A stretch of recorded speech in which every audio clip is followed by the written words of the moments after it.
Yes, guys, welcome back to another video. Chelsea won, Arsenal won. Not a good result for Arsenal. They are now 9 points behind Liverpool in the title race. Somehow, City are 4 points above them. I don't have no idea how that's happened, given that we've not been good for a long time. A lot to talk about. First of all, though, I want to talk about Moises Caicedo. This guy signed from Brighton, £115 million.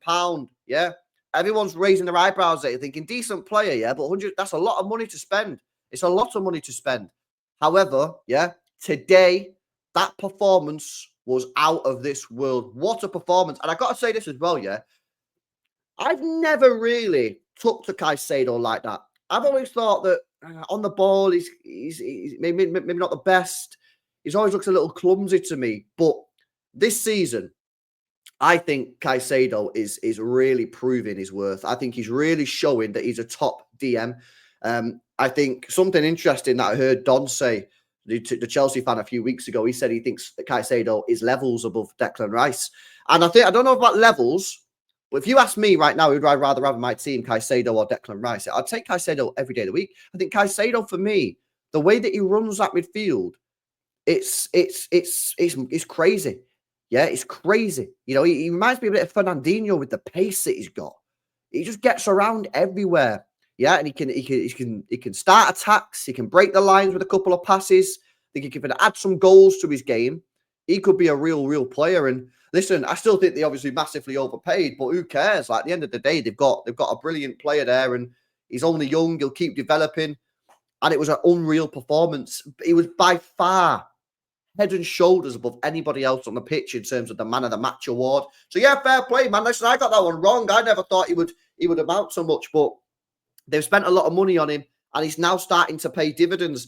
Netto as well. You know, this is a player that I really like. You know, he's had his injury problems at Wolves in his past, but he is a player. Something that I never really get, though, I said this in the watch-along as well, so it's not even reactionary, is why did Chelsea play this guy on the left? Now, I know people will say, because they played Madueke on the right, obviously. Netto, mate, cutting in on that left foot is cash money. It is cash money every time. I do not understand why they don't play him on the right. Well, I do, because he played Madueke, but for me, I just think Netto on that right-hand side is a danger. And the way he picked up the ball, great strike, keeper had no chance, and they got them back in the game. As for Arsenal, they're having problems now. They're not having the same type of problems that City are having, because we're in massive problems. Like, we got problems all over the gaff. They just look like they're missing that striker.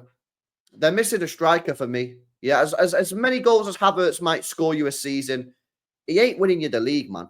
I'm telling you that. You ain't winning the league with Havertz as a striker for me. They should have gone out there and got an Osimhen, a Tony, someone that can put the ball in the back of the net. You know what I mean? They're decent everywhere else. Yeah, right wing, Saka does all right. Martinelli got the goal today. I still think they need to improve on him. Midfield and that. Like, they've got players, yeah. They've got players who are good, and they're fine, but I just think they're missing that last little piece of the jigsaw, and that's the striker. Now, it's difficult for some Arsenal fans because Havertz has done well since he's been there. He scored a lot of goals, but you've got to look at the amount of goals and then look at the type of goals and when the goals happen. And for me, I think that they need to stop the Havertz thing, and I think they need to start play, go for like a Tony or that style of player. Not Tony, obviously a Saudi, but a style of player like that. If it was me, if I was Arsenal, yeah, I'd go and get Osimhen. I know a lot of Arsenal fans want Gyökeres. Nah, I'd go and get Osimhen. I think Osimhen's the one, man. I think he can propel Arsenal to the title. I just don't think Arsenal have got enough in this current team to win the league, man. And listen, they're 9 points behind. I mean, I'm saying City are in crisis, yeah? Some City fans don't think we're in crisis. Some do, right? Whatever. It's irrelevant. We're 4 points behind, or 5 points behind Liverpool, yeah? Arsenal are 9 points behind. Now, I know Arsenal have easier fixtures after this international break. City have got ridiculously tough fixtures. Arsenal have got easier fixtures. And I think Arsenal will put some wins together now.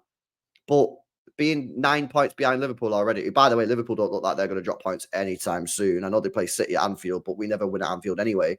I don't know, man. I think this title race is interesting because you've got City who are struggling right now. But if we can make it to January and invest in a DM, we should be okay. You've got Arsenal who are not playing horrifically bad, but something just ain't quite right. They're not quite clicking, and I think they're missing a gunman. And then you've got Liverpool who are just getting on with it. They're just getting on with it, winning games. looking decent, looking like a well-balanced side. You got Salah who just doesn't stop scoring.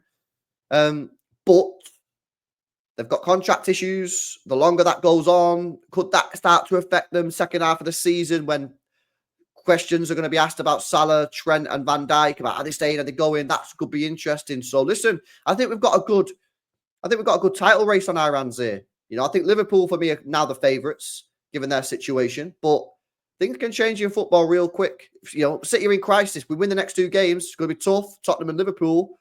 Everyone will be like, yeah, City are going to win it.